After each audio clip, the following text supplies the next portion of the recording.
Welcome back to Adinachal Daily Current Affairs series, and today is 21st of July. Let's start with question number 1. Amravat Tiger Reserve, which was making news recently, is located in which state? Amravat tiger reserve की location आपको बतानी है यहाँ पर, तो हमारा सही answer है ऑप्शन बी तेलंगाना।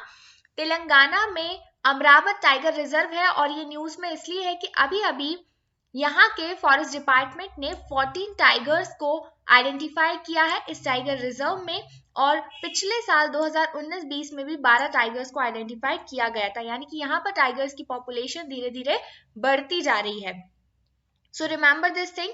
एक चीज और आपको याद रखनी है कि अमरावत टाइगर रिजर्व पहले नागार्जुन सागर श्रीसलम टाइगर रिजर्व का पार्ट था, बाद में इसे बाइफरकेट कर दिया गया और दोनों टाइगर रिजर्व्स को अलग अलग कर दिया। अब आपको यहाँ पर ये भी याद रखना होगा कि नागार्जुन सागर श्रीसलम टाइगर रिजर्व ये जो है ये आंध्र प्रदेश में आता है और अमरावत टाइगर रिजर्व ये तेलंगाना में आता है, राइट। बढ़ते हैं आगे। What is the name of the operation launched by Indian Navy to protect Indian vessels in the Gulf region? Gulf region में आपको पता है कि हमारे इंडिया के जो वेजल्स हैं, ऑयल वेजल्स वहां से निकल कर आते हैं, तो उसके प्रोटेक्शन के लिए एक नया ऑपरेशन चलाया गया है जिसका नाम है ऑपरेशन संकल्प, ताकि हम अपने शिप को सेफ्टी के साथ अपनी जगह पर ला सकें। अभी अभी कई बार ऐसा हुआ कि जो शिप्स हैं उन पर अटैक हुआ और ऑयल लीकेज की प्रॉब्लम वहां पर देखी गई गल्फ रीजन में। बेसिकली आप ये देख सकते हैं, ये हमारा गल्फ ऑफ ओमान वाला रीजन है और यहाँ से इंडिया के जो शिप्स हैं वो ऑयल टैंकर्स को कलेक्ट करके आते हैं, जिनकी सेफ्टी हमारे लिए बहुत ज्यादा जरूरी है। यहाँ पर आपको एक चीज और देखनी होगी, ये है स्ट्रेट ऑफ हॉर्मुज। तो गल्फ ऑफ ओमान के पास ही यहाँ पर स्ट्रेट ऑफ हॉर्मुज आपको नजर आएगी, जो कि यूएई और यहाँ पर ईरान को कनेक्ट कराती है। नेक्स्ट है, what is the new nomenclature of the Common High Court of the UT of Jammu and Kashmir and UT of Ladakh? तो अभी अभी यहाँ के हाई कोर्ट का नाम बदल कर रख दिया गया है high court of Jammu and Kashmir and Ladakh, right. पहले इसका नाम हुआ करता था UT of Jammu and Kashmir and UT of Ladakh, right. तो कॉमन नेम आ गया अब high court of Jammu and Kashmir and Ladakh. तो ये चीज आपको याद रखनी होगी। यहाँ पर department of justice in the law ministry ने ये काम किया है। President Ramnath Kovind has signed the Jammu and Kashmir reorganisation Removal Difficulties Order 2021, which is spelled out the original name, right? बढ़ते हैं आगे। The first case of monkeypox in humans was recorded in 1970 in which country? पहली बार monkeypox किस country में identify किया गया था 1970 में? तो यहाँ पर हमारा सही आंसर है option B, Democratic Republic of Congo में, जो कि अफ्रीकन कंट्री है। यहाँ पर सबसे पहले मंकी पॉक्स के ह्यूमन केसेस देखे गए थे। अभी ये क्यों न्यूज में है? ये मंकी पॉक्स अभी टेक्सास यूएस में भी डिटेक्ट किया गया है और disease control and prevention centres के द्वारा। ये काफी डेंजरस बीमारी होती है, आप देख सकते हैं इस तरीके से पूरे बॉडी में आपको स्मॉल पॉक्स की तरह सिम्टम्स नजर आएंगे और लिम्फ नोड्स और रैशेस बन जाते हैं, जो कि काफी टिपिकल है, काफी इम्पॉसिबल है इसे आसानी से ठीक करना, राइट। तो पहली बार इसे 1970 में डेमोक्रेटिक रिपब्लिक ऑफ कॉन्गो में देखा गया था। Question number 5, which country is the Asia Pacific Economic Cooperation host in 2021? So the answer is New Zealand. New Zealand is the revolving host of Asia Pacific Economic Cooperation यानी APEC forum, और APEC का headquarter है Singapore में, remember, right. तो New Zealand अभी इसे chair करने वाला है, जो कि फॉर्मल मीटिंग नवंबर में होने वाली है।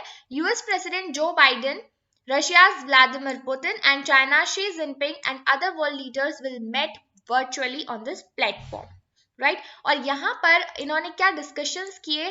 कलेक्टिव एक्शंस टू टैकल कोविड-19 pandemic and its economic impact, ये बेसिक थीम थी इस कॉपरेशन की। As per the WWF UNEP report titled A Future for All, A Need for Human Wildlife Coexistence, What percentage of tiger ranges in India are reported to be outside protected areas?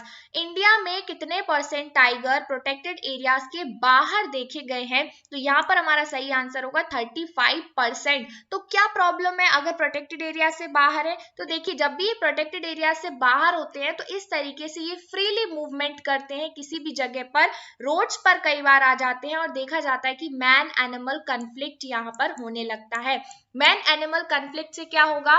देखिए, अब अगर आपके सामने tiger आ जाए तो क्या करोगे आप अपनी जान बचाने का सोचोगे। अगर आपको अपनी जान बचानी है तो आपको टाइगर को मारना पड़ेगा, टाइगर को अपनी जान बचानी है तो वो आप पर अटैक करेगा। तो इस तरीके से मैन एनिमल कन्फ्लिक्ट में या तो ह्यूमन लाइफ का लॉस होगा या फिर टाइगर्स का लॉस होगा, राइट। तो इस तरीके से यहाँ पर ये थोड़ा सा सोचने वाली बात है कि प्रोटेक्टेड एरिया से बाहर ज्यादा परसेंटेज ऑफ टाइगर्स को नहीं रख सकते हैं। Google Cloud has launched its second cloud region in India in which place? तो दिल्ली एनसीआर में अभी गूगल क्लाउड ने अपना सेकेंड क्लाउड रीजन लॉन्च किया है इंडिया में। So for customers and the public sector located in India across Asia Pacific. ये second Google cloud reason है इंडिया में और 10th है एशिया पैसिफिक रीजन में। Question number 8. The International Chess Day is marked every year on which day? तो international chess day हर साल 20 जुलाई को celebrate किया जाता है। 1966 से स्टार्ट हुआ था इस दिन का मनाने का ट्रेंड, राइट। ये प्रमोट करता है fairness, equality, mutual respect and understanding among nations. Next question है, the artificial intelligence based algorithm to identify cancer causing alterations in cells have recently been developed by which institute? तो इसे IIT Madras ने develop किया है। Artificial intelligence के through mathematical algorithm को use करके ये बॉडी में कैंसर कॉजिंग अल्टरेशंस या सेल्स को यहाँ पर फाइंड करेंगे, आइडेंटिफाई करेंगे, जिससे कि कैंसर के इलाज में काफी ज्यादा हेल्प हो सकती है। तो नई मेथोडोलॉजी है, काफी टफ है और ये अनएक्सप्लोर्ड टेक्निक है of leveraging DNA composition, right. तो यहाँ पर आपको आईआईटी मद्रास का नाम याद रखना है। Next, 2 Indian organizations have bagged the Equator Prize 2021. The biennial award is presented by which organization?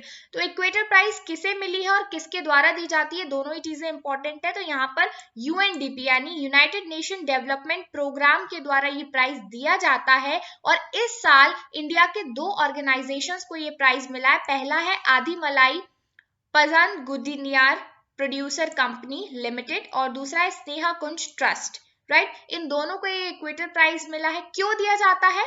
For their exceptional achievement in showcasing local, innovative, nature-based solutions for tackling biodiversity loss and climate change and achieving their local development goals, right? तो basically biodiversity loss को रोकने के लिए, climate change को रोकने के लिए nature-based जो solutions provide करते हैं, innovative techniques provide करते हैं, उन लोगों को equator prize दिया जाता है। इस साल ये 12th edition था। Next question, which among these have agreed to set up a new quadrilateral diplomatic platform?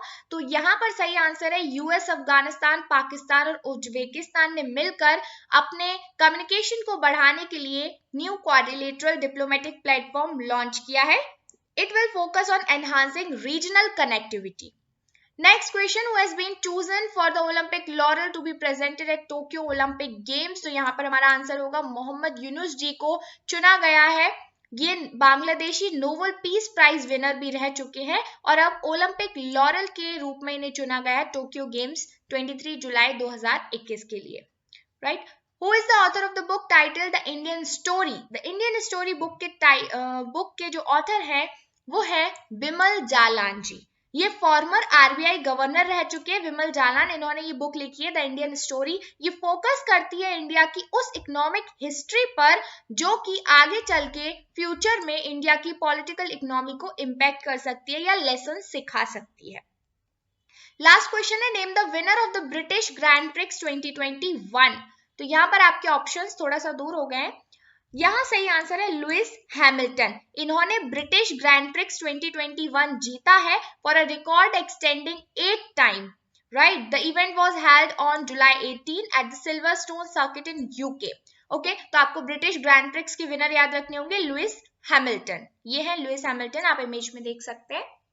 So this is all for today. Thank you so much friends and stay connected with Edunat.